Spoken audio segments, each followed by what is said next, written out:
नमस्कार साथियों, कैसे हैं आप लोग। उम्मीद करता हूं आप स्वस्थ होंगे और आपकी पढ़ाई अच्छे से चल रही होगी। अभी हमने जो क्लासेस हम लोग का सेशन जो चल रहा था करंट अफेयर का, उसमें आज का जो सेशन है काफ़ी ज़्यादा महत्वपूर्ण होने वाला है और इतना इंटरेस्टिंग होने वाला है। इतने इंपॉर्टेंट सवाल हैं इस सेशन में कि आपके हो सकता है कि आपके एग्जाम में डायरेक्ट ये सवाल आए।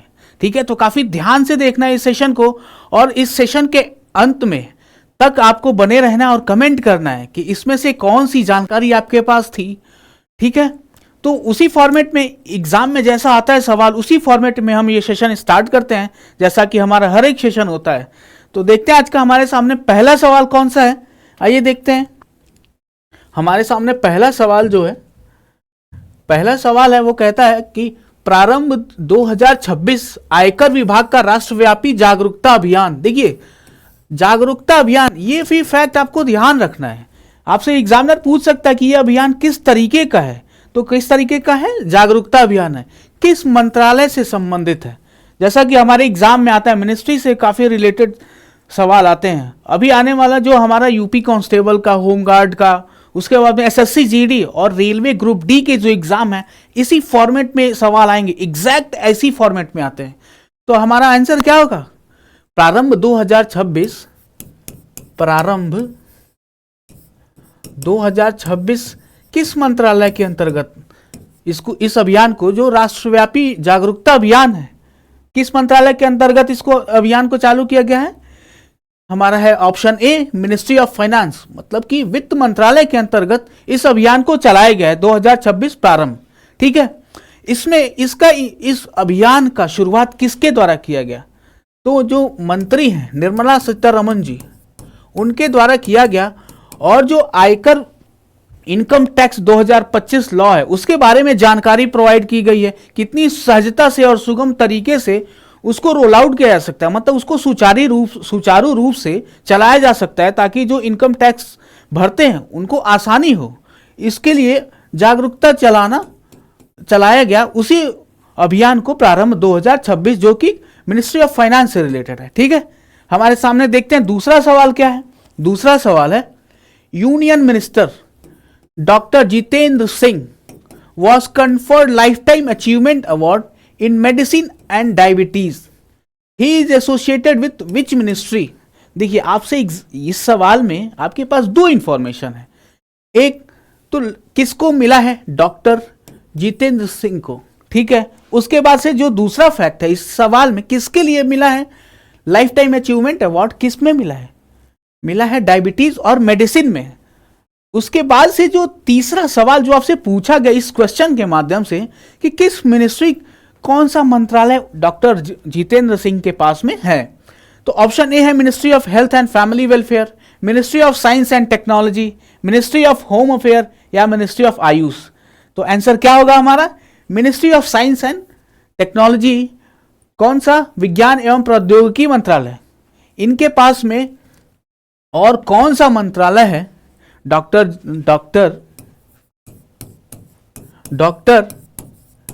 जितेंद्र सिंह जी के पास में, इनके पास में। और कौन सा मंत्रालय है वो आप हमें कमेंट करके बताइए, क्योंकि देखिए यहां पर तो आपके सामने एक ऑप्शन है ministry of science and technology, लेकिन इनके पास में एक और मंत्रालय है। अगर वो ऑप्शन में आ गया तो वो भी पता होना चाहिए। तो ये आप सर्च करके कमेंट करके हमें बताएंगे। ठीक है, बढ़ते अपने अगले सवाल की तरफ। हमारा अगला सवाल है, हाल ही में एनएमडीसी जो कि नवरत्ना है, ठीक है, जो कि नवरत्न कंपनी है, ठीक है, के निदेशक कार्मिक के रूप में किसे पदभार ग्रहण किया है, किसने पदभार ग्रहण किया है। तो हमारे सामने जो ऑप्शन ए है कृष्ण कुमार ठाकुर, ऑप्शन बी है अमिताभ मुखर्जी, ऑप्शन सी है सुमित देव और ऑप्शन डी है रमेश सिंह। ठीक है, तो हमारे सामने जिन्होंने चेयरमैन डायरेक्टर पर्सनल जिन्होंने पदभार ग्रहण किया, उनका फोटो है, इन्हीं का नाम आपको बताना है। तो इनका नाम क्या है, कृष्ण कुमार ठाकुर जी। ठीक है, इनका नाम क्या है, कृष्ण कुमार ठाकुर जी, कृष्ण कुमार ठाकुर जी। ठीक है, आपसे इस तरीके से पूछा जा सकता है। और जो इसका फुल फॉर्म है NMDC, national mineral development corporation, इसका फुल फॉर्म है। ठीक है, और ये कौन सी कंपनी है? नवरत्न कंपनी है। ठीक है, आगे बढ़ते हैं अपने अगले सवाल पे। हमारे सामने आज का जो चौथा सवाल है वो है आईएनएस तारागिरी। आईएनएस तारागिरी जो कि प्रोजेक्ट 17A, इसको काफी ज्यादा महत्वपूर्ण है, इसको ध्यान रखना है आपको। कहीं एग्जामिनर यहां पे आपको चेंज करके डाटा कंफ्यूज कर सकता है, दूसरे फॉर्म ऑफ क्वेश्चन है, मतलब कि दूसरे तरीके से फ्रेम कर सकता है सवाल। श्रेणी का युद्धपोत है, सही बात है। किस शिप बिल्डिंग कंपनी द्वारा बनाया गया है ये? तो सवाल में पूछा जा रहा है आपसे कि महोदय आईएनएस तारागिरी जो है, जो कि प्रोजेक्ट 17A के श्रेणी का युद्धपोत है, किस शिप बिल्डिंग कंपनी द्वारा बनाया गया है? ठीक है, यह भी आपसे पूछा जा सकता है कि किस प्रोजेक्ट के अंतर्गत बनाया गया है। ठीक है, तो आइए देखते हैं हमारा आंसर क्या होगा। आंसर होगा हमारा ऑप्शन ए, मझगांव डाक शिप बिल्डर्स लिमिटेड। ठीक है, जो कि कहां पे? मुंबई। ठीक है, को ऑप्शन बी ऐसे होगा, लेकिन आपको देखते ही जो Mazagon dock shipbuilders limited है वो आंसर आपका सही होगा। और जो प्रोजेक्ट 17A है, इसके अंतर्गत इसको डेवलप किया गया है। ये एक स्टेल्थ युद्धपोत है, जो जिससे अपने जो भी पाकिस्तान हुआ हमेशा उस मतलब कि आंख दिखाता रहता है, उसके ऊपर ब्रह्मोस और बराक जैसे मिसाइलें उनके ऊपर दागा जा सकता है। और इतना ज़्यादा एडवांस टेक्नोलॉजी है कि रडार उसका रडार मतलब कि जो हमारा अपोजिशन है उसका रडार पकड़ भी नहीं सकता उन मिसाइलों को। ठीक है, तो बढ़ते हैं अपने अगले सवाल की तरफ। क्वेश्चन नंबर 5 है आज का। Who release the publication care in captivity, a compendium to showcase best practice of zoos? ठीक है, कहा गया है कि इसको प्रकाशन को किसने जारी किया है। देखिए एग्जाम में आता है ना सवाल कि कोई बुक दे देगा, एक तो जो बुक होता है उसका होता है कि ऑथर क्या है, लेकिन ये भी पूछा जा सकता है आपसे एग्जाम में, और ऐसे बहुत सारे सवाल आए हैं आपके एग्जाम में कि इसको किसने पब्लिश किया, किसके द्वारा इसको जारी किया गया। ठीक है, तो वो उसी फॉर्मेट में आपके सामने सवाल है। ऑप्शन ए है भूपेंद्र यादव, ऑप्शन बी है कौन सा? नरेंद्र मोदी, ऑप्शन सी है जितेंद्र सिंह, और ऑप्शन डी है राष्ट्रपति जी मतलब कि द्रौपदी मुर्मू जी। तो हमारा आंसर क्या होगा? Option A Bhupendra Yadav. ठीक है, भूपेंद्र यादव जी। और ये कहां पे, आपसे देखिए आपसे एग्जाम में ये भी पूछा जा सकता है कि कहां पे लॉन्च हुआ, तो देहरादून में लॉन्च हुआ। ये कहां पे? देहरादून में, देहरादून उत्तराखंड। ठीक है, देहरादून उत्तराखंड में लॉन्च हुआ, किसके द्वारा? भूपेंद्र यादव जी, जो कि मिनिस्टर हैं। ठीक है, अगला सवाल हमारे सामने देखते हैं कौन सा इंपॉर्टेंट सवाल है आज का। आज का अगला सवाल है जल शक्ति मंत्रालय द्वारा आयोजित वर्ल्ड वाटर डे कॉन्क्लेव 2026 का थीम क्या था? ठीक है, देखिए यहां पे आपसे एग्जामिनर पूछ सकता है कि किस डेट को मनाया जाता है, थीम पूछा जा सकता है, उसके बाद से किसने लॉन्च किया, ठीक है, या फिर किसके द्वारा जारी किया गया। 4 तरीके से आपके सामने सवाल एग्जामिनर पूछ सकता है आपके एग्जाम में। तो हमारे सामने देखिए एक सवाल है कि ऑर्गेनाइज बाय मिनिस्ट्री ऑफ जल शक्ति, तो उसका थीम क्या है? ये थीम बेस्ड काफी ज्यादा मतलब कि प्रिय सब्जेक्ट होता है एग्जामिनर का, कि थीम पूछ लेते हैं भैया उठा के। मंत्रालय तो ठीक है, हो सकता है कि बच्चा ना कंफ्यूज हो नाम देख के, लेकिन थीम पूछ लेंगे उसमें गड़बड़ा जाएगा। तो आइए देखते हैं। Water for life, option A कह रहा है, ऑप्शन बी कह रहा है सेव वाटर फॉर फ्यूचर। ऐसे आपके सामने चारों ऑप्शन हैं कि काफी ज्यादा कंफ्यूजिंग है। तो industry for water option C है, और ऑप्शन डी क्या कह रहा है आपसे? Clean water mission. तो हमारा आंसर क्या होगा?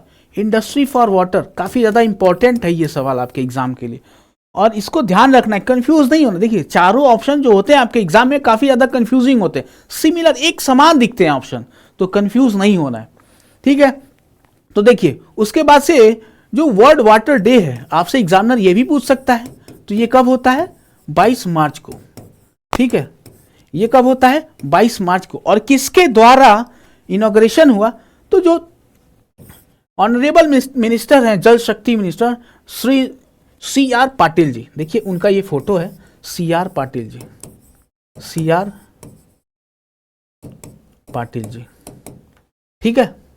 इनके द्वारा, इनका फोटो है ये, ठीक है, इनके द्वारा यहाँ पे इनॉग्रेशन हुआ। आइए देखते हैं हमारे सामने अगला सवाल कौन सा है।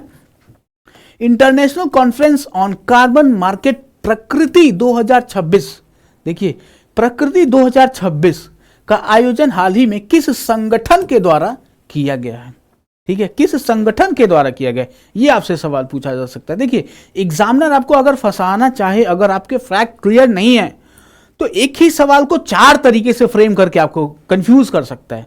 लेकिन अगर आपके फैक्ट, सभी फैक्ट्स आपको पता है, तो एग्जामिनर कहीं से भी सवाल पूछे आपको इजीली उसमें पार कर जाएंगे, मतलब कि सवाल सही करेंगे, ठीक है।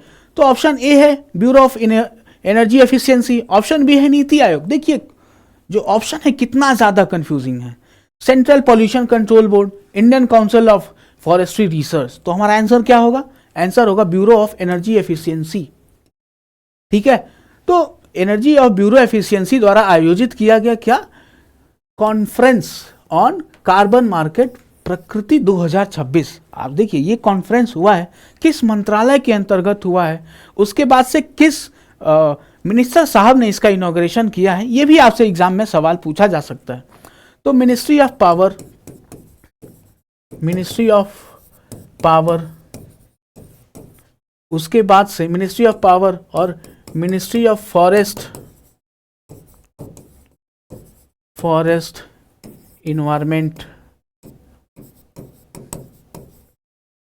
इन 2 मंत्रालय के अंतर्गत ब्यूरो ऑफ एनर्जी एफिशिएंसी के द्वारा आयोजित किया गया है, ठीक है। और किसके द्वारा इनॉग्रेशन हुआ है, जो मंत्री साहब है मिनिस्टर ऑफ पावर, उनके द्वारा। उनका नाम आप मुझे कमेंट करके बताइए, ठीक है। एक सवाल आपके लिए कि मंत्री जी का क्या नाम है जिन्होंने इसका इनॉग्रेशन किया, इस कॉन्क्लेव का, आप कमेंट करके बताइए, ठीक है। ऑप्शन देखिए एग्जाम में आता है, ऑप्शन काफी ज्यादा सिमिलर होता है। तो अगला सवाल आपके सामने क्या है, ग्लोबल टेररिज्म इंडेक्स किस संगठन द्वारा प्रकाशित किया जाता है, ठीक है। तो option institute of economic and peace, option B है वर्ल्ड बैंक, ऑप्शन सी है संयुक्त राष्ट्र मतलब यूनाइटेड नेशन, ऑप्शन डी कह रहा है कि IMF अंतरराष्ट्रीय मुद्रा कोष, इसके द्वारा प्रकाशित किया जाता है। तो हमारा आंसर क्या है, देखिए कंफ्यूज नहीं होना है, ठीक है, कंफ्यूज आपको नहीं होना, आपको एग्जामिनर बहुत कंफ्यूज करेगा। तो institute of economics and peace इसके द्वारा जारी किया गया है। देखिए आपसे एग्जाम में सवाल ये भी पूछा जा सकता है कि इसमें भारत का रैंक क्या है, भारत का रैंक क्या है अभी, मतलब 2026 में, ठीक है, उसके बाद 2025 में, ठीक है। तो 2026 में 13वां था और इसमें 14वां था, ठीक है। तो ये भी आपको याद रखना है, ठीक है। इसमें देखिए जो रेंज होता है वो भी थोड़ा बहुत आपको पता होना चाहिए कि 0 से 10 के बीच में इसमें मार्किंग नंबरिंग दी जाती है। अगर 0 होता है तो मतलब कि वहां पे जो टेररिज्म है वो नहीं है, और अगर 10 है तो वहां पे टेररिज्म बहुत ज्यादा है। इस तरीके से आप, जैसे होता है ना कि देखते होंगे कस्टमर केयर वाले बोलते हैं कि आप हमें रैंकिंग दे दीजिएगा, आप हमारे बातचीत से सहमत हैं तो 0 से 5 के बीच में या 0 से 10 के बीच में आप हमें रेटिंग दे दीजिएगा। वैसा ही है ये, 0 से 10 के बीच में, मतलब कि 0 है तो टेररिज्म नहीं है। लेकिन ऐसा तो है नहीं कि आज कल लगभग हर ही जगह इस मानवता के विरुद्ध, मानवता के खिलाफ ये टेररिज्म है। उसके खिलाफ सभी देश को एक साथ आके उसके खिलाफ एक्शन करना चाहिए, मिलके एक रणनीति के हिसाब से कार्य करना चाहिए, ठीक है। बढ़ते हैं अपने अगले सवाल की तरफ। भगत सिंह, राजगुरु और सुखदेव को किस केस में फांसी की सजा सुनाई गई थी, ठीक है, किस केस में फांसी की सजा सुनाई गई थी?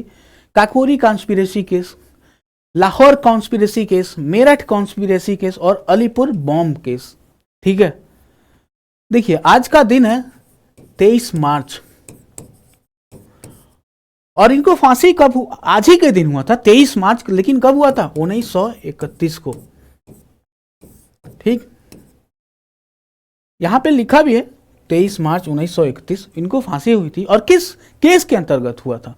लाहौर, अब हमारा आंसर क्या होगा? B, option B, Lahore conspiracy case, Lahore षड्यंत्र केस। ठीक है, इसमें क्या हुआ था कि सॉन्डर्स के हत्या के केस में इनके ऊपर मुकदमा चला था। हत्या केस में मुकदमा सौंदर के हत्या के केस में इनके ऊपर मुकदमा चला था, और जो सेंट्रल लेजिस्लेटिव असेंबली था उसके अंदर जाके बमबारी हुआ था, बम फेंका था, जो कि इंटेंशनली था कि ये किसी को हार्म नहीं करेगा, किसी को नुकसान नहीं पहुंचाएगा। तो इन दोनों केस को मिला के मुकदमा चलाया गया और उसी मुकदमे के अंतर्गत इनको फांसी की सजा सुनाई गई। देखिए ये भी है कि फांसी की जो डेट थी उससे पहले ही फांसी हो गई। और उसके बाद से देखिए आपके सामने एक सवाल है कि ये देखिए, आप हिस्ट्री में एक काफ़ी ज़्यादा मतलब कि वो सोचने वाला विषय, सोचने वाला टॉपिक है कि क्या इन लोग जो हमारे स्वतंत्रता सेनानी हैं भगत सिंह जी, राजगुरु जी और सुखदेव जी, इनकी फांसी को रोका जा सकता था? क्या गांधी जी ने इनके लिए प्रयास नहीं किया? तो आपकी क्या राय है, आप कमेंट करके बताइए। ठीक है, इस पे हम अपने हिस्ट्री के जब चैप्टर आएगा तो उस पर काफ़ी गहन चर्चा करेंगे इस टॉपिक पे। ठीक है, देखते हैं आज का अगला सवाल क्या है। आज का आखिरी सवाल number 10, which state has been selected as the host for 49th unique sunrise junior national badminton championship under 19 2026। ठीक है, ये पूछा जा रहा है आपसे कि 49वां unique sunrise junior national badminton championship 2026 के लिए किस राज्य को मेजबान चुना गया। ठीक है, तो देखिए आपके सामने जो ऑप्शन है उसमें कौन सा आंसर सही होगा, तो हमारा आंसर होगा ऑप्शन ए, सिक्किम। ठीक है, देखिए आपसे एग्जामिनर, ये तो आपको पता होगा कि सिक्किम है, 49वां है, लेकिन आपसे एग्जामिनर पूछ सकता है कि 48वां कहाँ हुआ था, 48वां कहाँ हुआ था, तो आपको ये भी फैक्ट आपको पता होना चाहिए। तो कहाँ हुआ था? ईटानगर में।